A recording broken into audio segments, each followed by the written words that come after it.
thanks for dropping by to CantLetHerDieDIY. You found this video, you found this channel, you must have a Chevy Colorado or a GMC Canyon or an Isuzu or even a Hummer.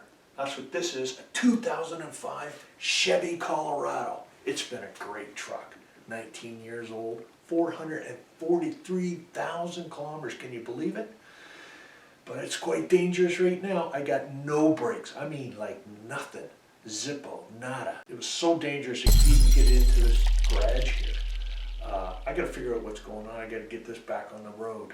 Can't let this die. No way, we love this truck. Anyway, just like you love yours.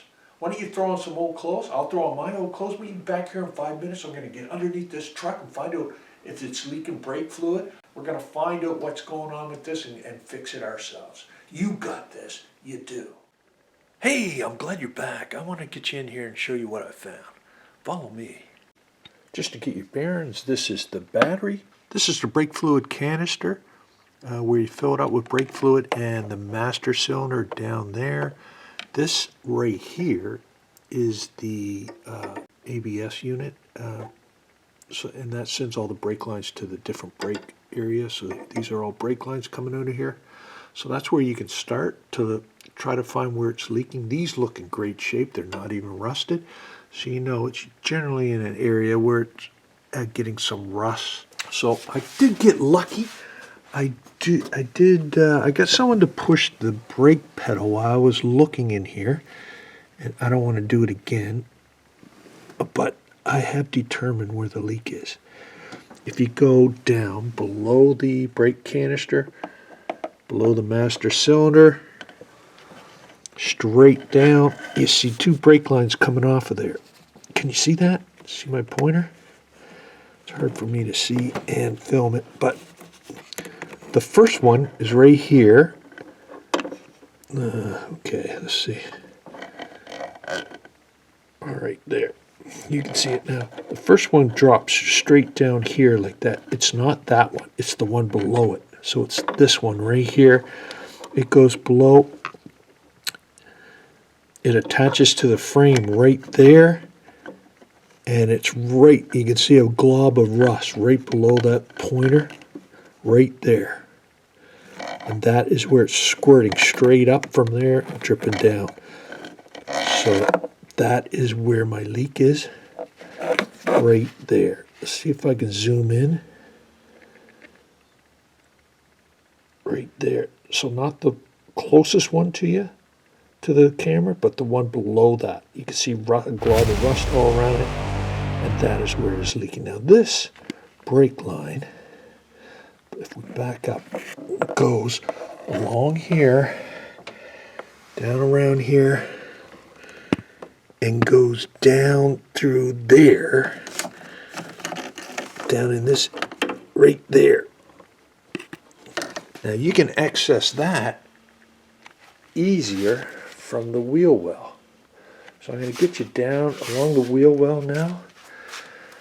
So I'm going under the front tire, front driver's side tire. Tie rod in, tie rod, the boot that I put on. Just did a video on that.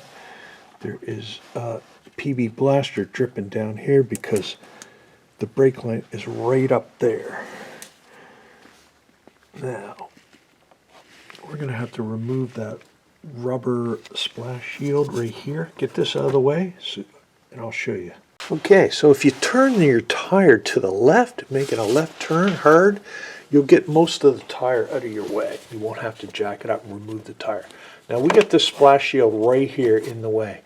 That brake line's right behind there.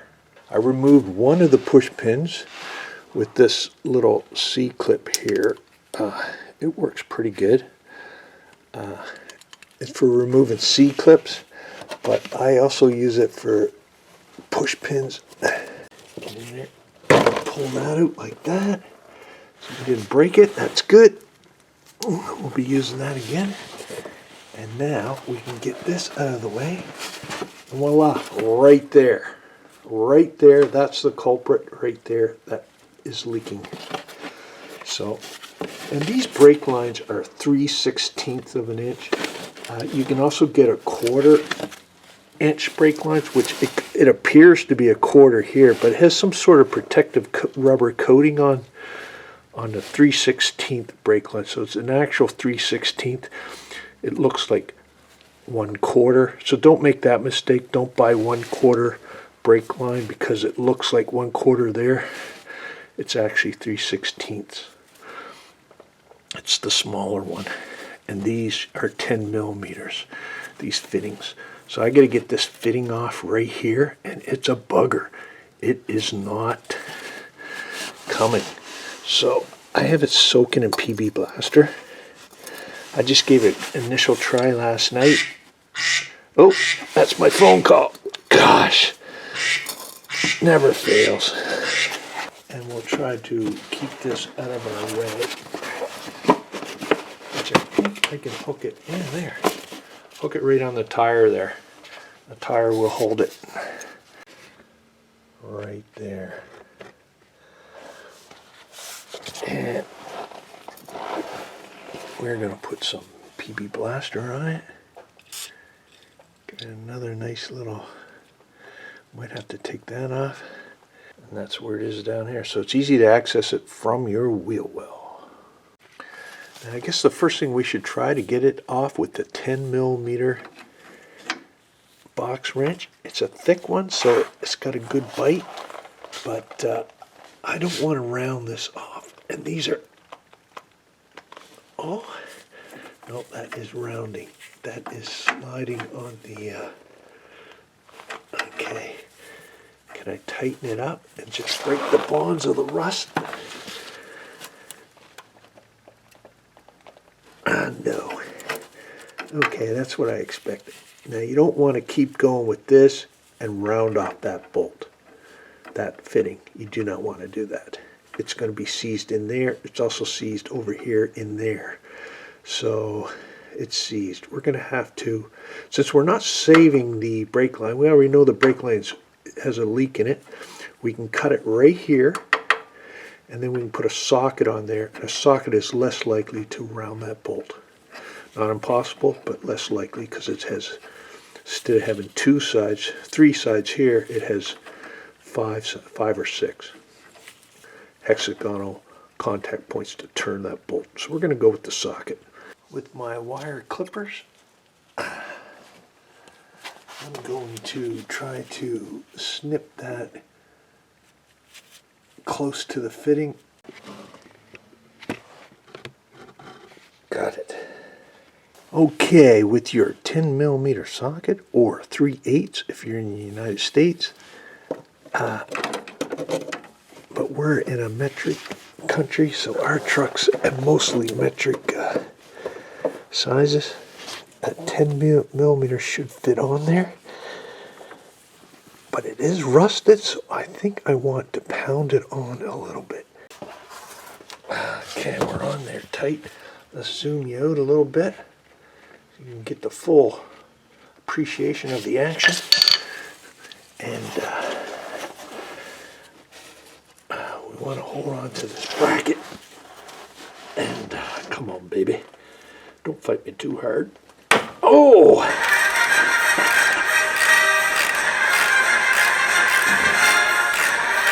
Talk nice to it. Sometimes it comes. That was easier than expected. Wow. I think it's letting this sit in PB Blaster overnight really helps. There it is. There it is, folks. That's the fitting. Now you can take this fitting to your auto parts dealer, and with this line, take a piece of that line so they know the size, and you can make sure. But if it's a Colorado or a Canyon, and I believe a Hummer as well, or a Isuzu, it's 3/16 line and 10 millimeter fitting right there. Okay, that went well. Yes, it is this one right here, which I've been soaking in WD-40. It goes down there, goes underneath this unit, and it goes to the bottom there and goes this way down to where you just saw it come out. So this is the one right here. We're going to snip that, and just like the other process, we're going to put a socket on there. I've already tried with the wrench, the 10mm wrench, and it does not move. So it's been soaking in PB Blaster for 24 hours, and we'll see if that works. So with your handy dandy wire cutters, get in there and give it a snip close to that fitting.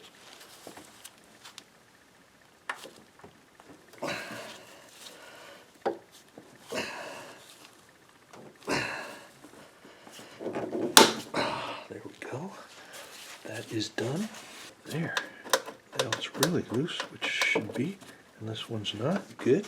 And we will try to get that off. Again, 10mm. And hopefully we can get at it. Here.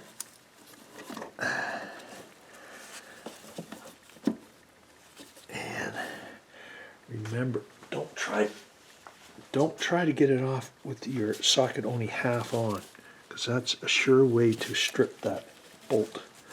So we'll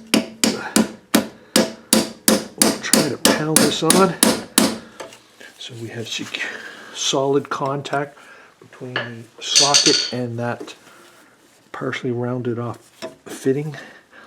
And now we should have better grip. And say a little prayer. And let's see. Oh my gosh, that's so easy. So much easier than last night. I was really giving her on last night and I could not get it. So PB Blaster really works, but it takes time. And if you're doing the work yourself, you do have that time. Mechanics don't really have the time. They got to get vehicles in and out. Time is money. But for you, if you take the time, it saves you money. Because we're going to have to get the heat out, or we'd possibly round off some of these fittings. Then you've got to get a round off socket extractor. Could use that. Could use heat, but then you could melt things. You could ignite the PB Blaster because that's very flammable. And you know what I mean?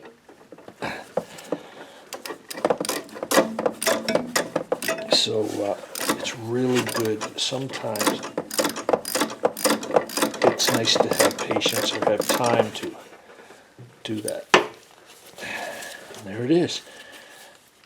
Now we got to get it out of the socket with the needle nose pliers, because I pounded that in there. Try not to get any dirt in there. Looking good, looking good. Okay. Next step is to get this line out of my truck, this old failed line, and it's got a holder right down here. Okay, now if you go and look underneath your brake fluid canister, past the master cylinder, the brake cylinder, and you get down there, can you see my pointer? See the white tape on that line? That line's still intact. It's the line below that right there. And this right there is a holder. And we got to push it off of that holder, and I think that's our last one.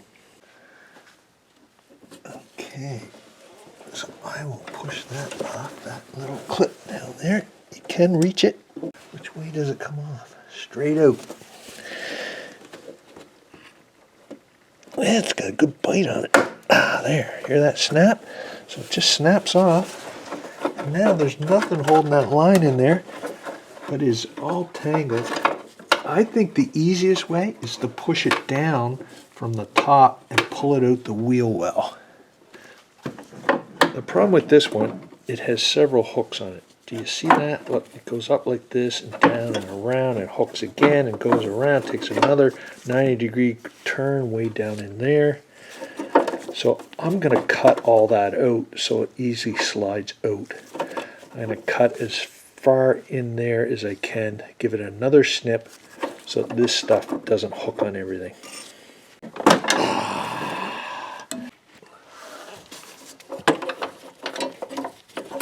Oh yeah, that made it much easier. We got it, folks. We got it. See that part where it's bigger? Nice protective rubber coating on that. That's good. Too bad it didn't go a little further right there. Okay, I've relocated you to my workbench now, and now we want to take a look at the failed part. This is the steel brake line right here. I don't like it. Left me high and dry, no brakes, dangerous situation. 1.5 inches where they stopped putting the protective coating is where it failed. Right there, rusted through. I don't like it.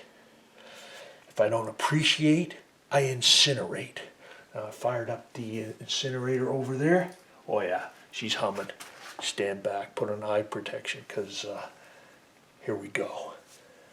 I don't like it. And it is gone.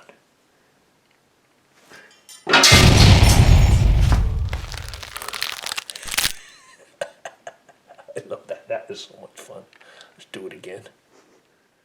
And let me introduce you to my replacement part. I've elected to go with the Nicor copper nickel 3/16. And this is a very good product. I went with the 51 inches long, which is really good. So 3/16 of an inch by 51 inches. They flare the ends for you. They put the 10 millimeter, I checked that is the 10 millimeter right there, fitting already on it, and the other end has the same thing. Goes all the way down. Now a little helpful hint. I went with the size that was bigger than I thought I needed. I like to have all my parts here when I do it, so I estimated on how long. You can get these in different lengths, right? This is the 51 inch. They also have a 40. I figured the 40 would do it, but if you guys are looking at the same brake line as I, and after 19 years, these trucks have a tendency to rust out in the same spots. So this brake line is a vulnerable area on that pinch point, that clip point on this steel brake line. That's probably where your leak will happen too. So you want to get the 51 inch, don't get the 40 inch. And nickel copper does not rust. So that's a really good one. It's easy to bend, easy to manipulate, and this is the better product. The other option could just get a coil of copper, 25 feet coil, and it has various fittings in there. And you can get that at 1/4 inch or 3/16 of an inch, that sort of thing. That's the other way to go. And then you'd have to get a flaring tool, a double flaring tool, and flare it yourselves. But if you're doing all the lines, maybe get a bigger one than that. But this 51 inch, it's a pretty good deal because it only cost me $16. And it has everything done for you. You don't have to buy the double flaring tool. Moving right along. Bang, let's get the sucker in. Now I got to bend this tube a little bit down through here and kind of duplicate this a little bit. Now we got to slide this brake line up, the right end going up there, just the way we pulled it out. We will put it back in. Helpful hint: when you tape the end of the brake line so that dirt doesn't get in it, like I did earlier, make sure you tape that fitting right in place, because that fitting will slide down and you'll fish it through the engine, and when you get to the end, your fitting's not there, and it may not be able to pass. You may not be able to slide it up if you've made some 90-degree turns and that sort of thing. So I bent it just slightly, sort of like a banana shape, to pass underneath that brake fluid reservoir and through and there it is right there. You can see the green tape on the end of it, and it's coming through. So from this angle, I'm coming up like that. Now I'm in the general area. I can pull that up through there, and then I can fine-tune those bends in the proper area, proper spots on the brake line to duplicate the original part. But the bottom part, I'll fasten that on, That'll show me where my bends need to be.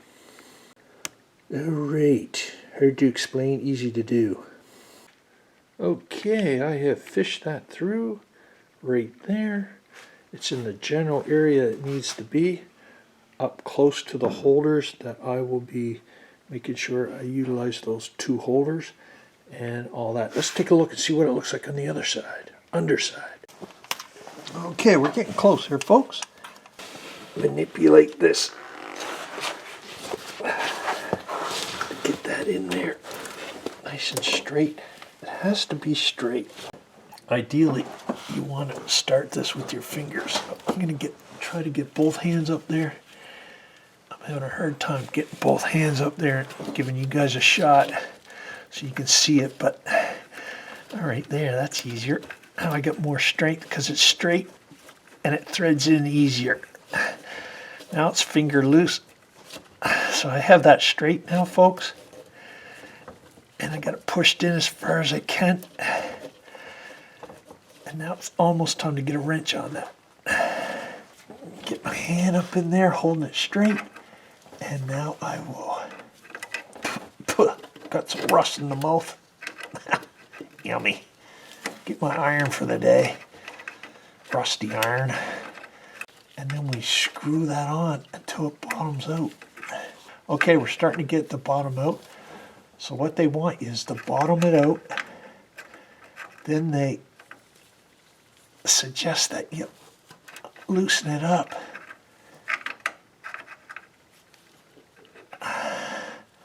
Quarter of a turn, and then pull it out, push it back in.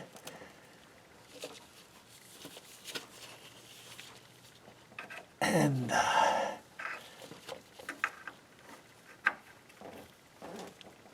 then do it again,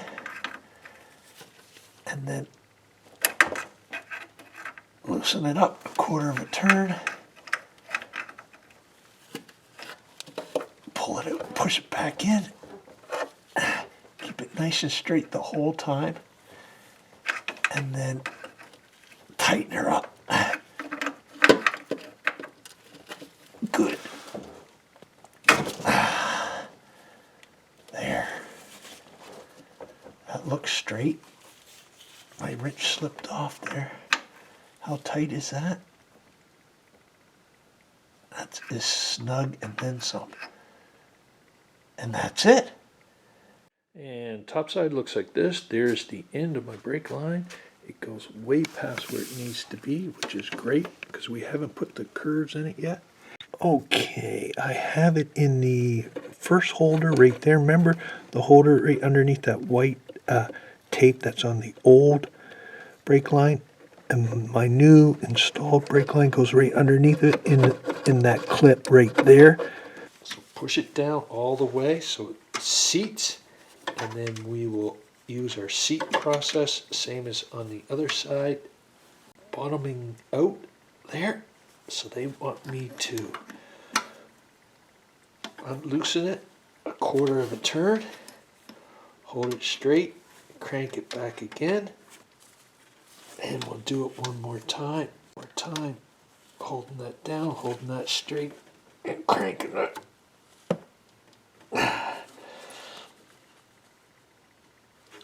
Like that. That's got to be good. And now, I don't want it to hit this. And I know it won't because that rubber goes about there, but I'm getting close, so I'm going to try to bend that a little bit like this. I think we've got it.